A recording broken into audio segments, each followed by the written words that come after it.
Every day, something dramatic happens in the Caribbean that affects our lives. We'll give you the details. We'll give you the facts on Caribbean Perspective with Eddie Frederick. Host Eddie Frederick. Welcome to Caribbean Perspective. So glad you can join us. The story that takes the lead in today's edition for Tuesday, 26 March 2024, and brought to you in association with our friends at Antillean Group. Haiti Unrest, bodies left on street as violence continues. Details after this important message. Believe in our strength, we'll stand by you.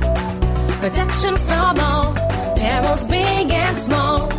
Reassurance we give, it's so clear to see. Peace of mind, that's our service guarantee.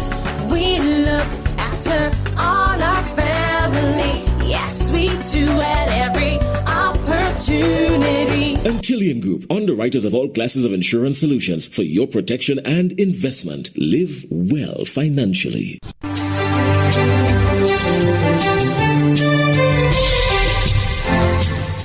Welcome back. Sky News' chief correspondent Stuart Ramsey reports from Port-au-Prince in Haiti, where bodies are being left on the streets as violence continues to escalate. At least 80% of the capital city is in control of armed gangs. Another day in Port-au-Prince, a lull in the fighting, and the cars are back on the streets. Another day and another body on the side of the road. It's becoming normal here. This man was shot. His family covered him and left. Burials are expensive. Another street, two more bodies, a man and a woman shot as they rode a motorcycle. Nobody knows why any of these murders are happening. We see the dead every day. This city is burning and there seems to be no end, no solution, perhaps even no hope. Neighbourhood after neighbourhood is barricaded off. Some are gang territories, some are communities trying to protect themselves. Absolutely nowhere feels safe. Through the barricades, we were given permission to enter a place called Salino. This community of about 10,000 people has been attacked by two separate gangs for a year. They want to take it over. At least 80% of Port-au-Prince has fallen to the gangs, but not here. That's because Salino is protected by armed vigilantes and off-duty policemen who live here and fight together. Every day, this is a struggle to survive. They are surrounded. The armed defenders of Salino, the men who do the fighting, did not want to be identified. Guided by a policeman, we were taken to the various barricades that protect Salino. On the other side is gang territory. It really is that close. So one gang here, barbecue here, and another one here? That's all barbecue. Barbecue, Bel Air. Bel Air, after Bel Air, is CCHT. CCHT, et puis ISO, Village de Dieu. All gangs. All gangs. But not here. Not. It's police. The front lines are deserted. Nobody lives here now. It really is a battlefield. Homes burnt out by the gangs have been taken back, but they're uninhabitable. This place is in a constant battle with gangs who want to take control of it. If they do, if the vigilantes and the police fail to keep a hold of it, then pretty much the whole of Port-au-Prince will belong to the gangs. The atmosphere is really different to other places. It's quiet, but that's because obviously the vigilantes are here. We've just seen police patrolling, but it is constant gun battles here, and they're constantly having to keep guard of their property. Inside, the community looks pretty much like anywhere else in Port-au-Prince. But keeping it like this isn't easy. The regular attacks kill men on both sides. It's a turf war, and the vigilantes are holding on. They believe they will win, or rather, they hope they will. Ce sont les citoyens du quartier accompagnés de la police nationale en général.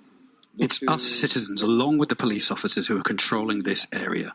Without them, we wouldn't have what you see here in Salino. And we continue to fight tooth and nail, night and day to protect the area.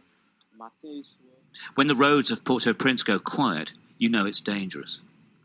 This is the main road to the international airport. It's the only place guarded by the military, but it's completely closed.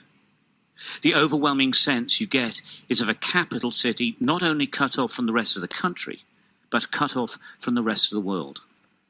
It's a siege from within, and everyone is a prisoner. Sydney Dorner of KGW News reports on Haitians in Portland, giving a context to what's happening in the capital Port-au-Prince and what needs to be done. I spoke with 3 Haitians born and raised on the Caribbean island. They say the dead bodies in the street, kidnappings, and all the other ugly snapshots you are seeing from Port-au-Prince are just the tail end of the country's long fight for stability.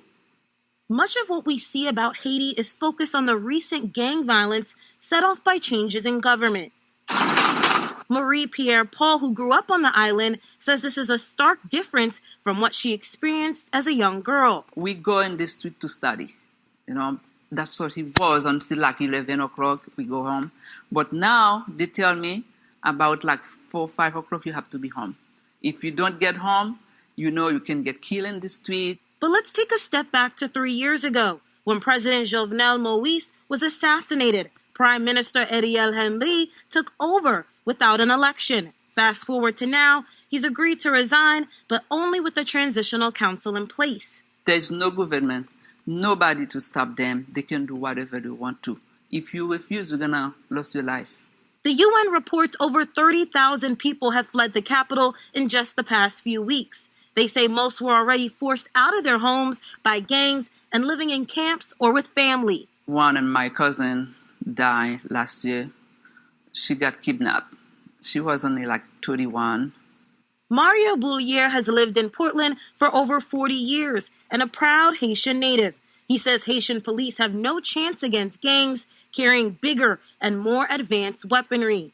Countries like Kenya, Benin, Chad, Jamaica, Barbados, and even the United States have offered to help the struggling police force gain control.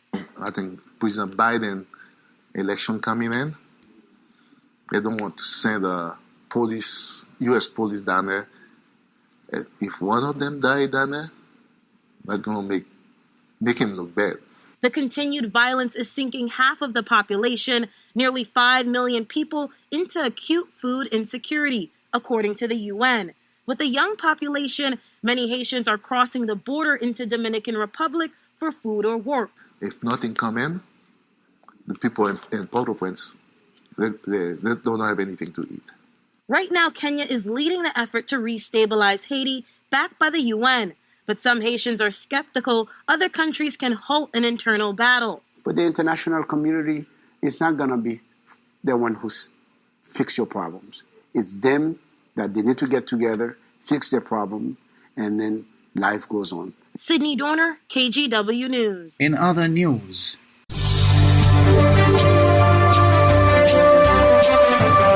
you're listening to Caribbean Perspective with Eddie Frederick. In association with our friends at Antillean Group, underwriters of all classes of insurance solutions for your protection and investment. Live well financially.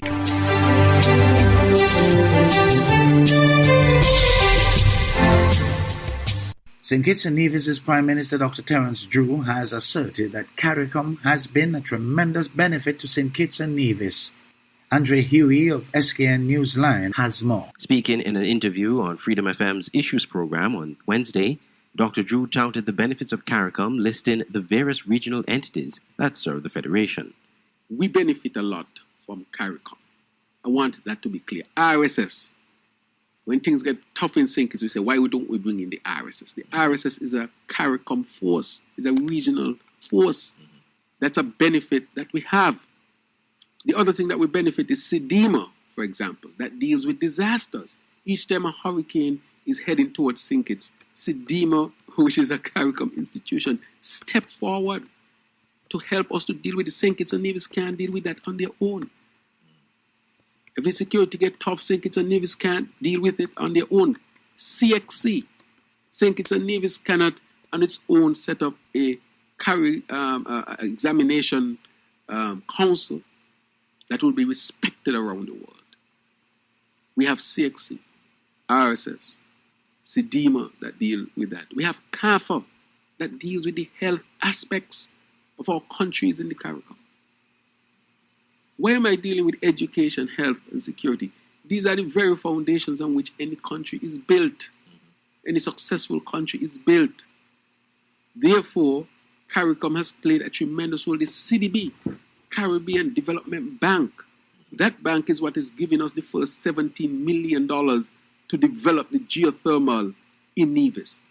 So I want to say that CARICOM has been very positive for all of its members, including St. Kitts and Nevis. The Prime Minister reiterated his point that St. Kitts and Nevis has not yet signed on to the broader free movement of persons from CARICOM, as it is still determining what aspects of this new thrust would be beneficial to the country. I'm Andre Huey for SKN Newsline. There is a fresh reminder of the importance of being knowledgeable of our culture and embracing it as rightfully ours. It is coming from Director Emeritus of the Schomburg Center for Research in Black Culture, Dr. Howard Dodson. The leading figure in the movement to preserve African American history delivered the second Rex Nettleford Distinguished Lecture at the University of the West Indies Five Islands campus in Antigua on Wednesday evening. Teresa Goodwin of ABS News was there and reports. Not just to talk about, but to practice. And that cultural thing is not limited to dance, but that which Rex did. But Rex danced, he choreographed, but that particular activity was an act of restoration. The African-American scholar was speaking on the theme Negro History, Black Studies, African Diaspora and Paradigm. Dr. Dobson explained the journey of the Black philosophers and scholars, chronicling their contributions to these fields. He also highlighted the efforts of these individuals to raise awareness and understanding of African American studies, emphasizing its importance within academia and society as a whole. Dr. Dutton said this was what the late Professor Rex Nettleford stood for. The Jamaican scholar was described as a quintessential Caribbean man. Of his professional roles really is a model for each and every one of us, especially as an academic. Because you have to do something for your field to stay legitimate in your field. You don't have to do something for the public, but you should. You should have a public agenda. Professor Nettleford, a former Vice-Chancellor of the University of the West Indies, was a well-known Caribbean scholar, trade union educator, social and cultural historian, and political analyst. Prime Minister the Honorable Gaston Brown, in delivering the welcome address, emphasized the significance of the UE Five Islands campus and its pivotal role in nurturing the intellectual capabilities of citizens. The importance of UE Five Islands campus in building our country's intellectual base is not lost on us. And once again, I want to welcome everyone, and I look forward to a most inspiring lecture. Pro Vice-Chancellor and Principal of the UE Five Islands campus, Professor Justin Robinson, says the university is honored to have hosted the event. He highlighted that while the university is providing access to education, an even more enduring benefit lies in the research culture it can cultivate. And I'm of the view that our main job at Five Islands campus is not just to turn out degrees, really, but to exercise thought leadership, to encourage, to inspire questioning as we seek to find unique solutions to this part of the world. Teresa Goodwin, ABS News. 10% of NHT houses to be reserved for young Jamaicans over the next 5 years. Andrea Chisholm of TVJ News reports. Prime Minister just finished his budget presentation a few minutes ago. He spoke for over 4.5 hours. But let's quickly get through some of the main highlights. You spoke about the CARE program. Now, CARE stands for Community Action for Rewarding Engagement, and the initiative is spearheaded by Heart NSTA Trust, and it will target all 63 constituencies. Each member of Parliament will be asked to identify 30 young persons from their constituency using predetermined selection parameters set by the program. A specialized team in Heart will go to their houses or meet them on the corner if necessary to engage with them and enroll them into the program. Every student enrolled in HEART under the New Care Initiative will receive a monthly transportation stipend of $15,000 to offset transportation costs to the HEART institutions in which they will be enrolled. The grant will be tied to their attendance, obviously, and we will go even further. All trainees under the CARE program will receive an additional stipend of $13,000 per week for the duration of the training. Now turning to the National Housing Trust, moving forward over the next 5 years, the NHT will reserve 10% of houses for persons under age 35. That is to help more young people to own a home. The NHT will also expand its home grants program to include the installation of solar panels on the houses of public sector pensioners. The maximum is $1.5 million each, and it will target 30 pensioners in each parish for the next 3 years. The pensioner must be 60 years or older and was earning less than $30,000 per week at the time of retirement.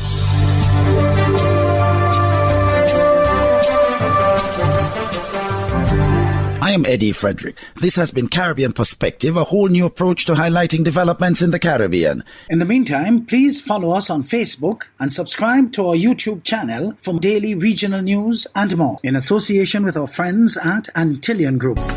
Believe in our strength, we'll stand by you. Protection from all perils, big and small. Reassurance we give, it's so clear to see. Peace of mind, that's a service guarantee. We look after all our family. Yes, we do at every opportunity. Antillian Group, underwriters of all classes of insurance solutions for your protection and investment. Live well financially.